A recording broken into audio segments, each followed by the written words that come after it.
Hello everyone, welcome back to the channel.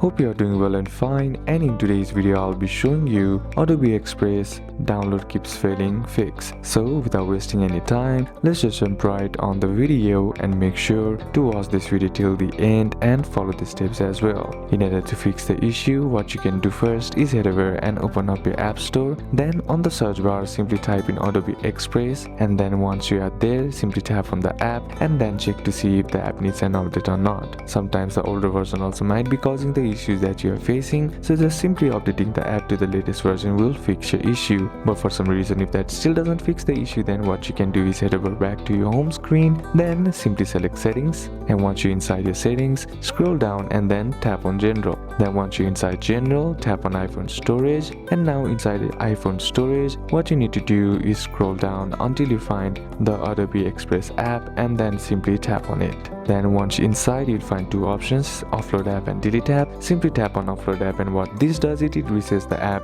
by clearing all the bugs and glitches that is present in the app which might be causing the issues that you are facing. So once that's done, all you gotta do is go back and then try again, and that will fix your issue. So these are a couple of steps that you can apply, and that's it for today's video guys. Hope this video was useful to you. Leave a like if it did, comment down any questions that you have, and see you soon on the next one.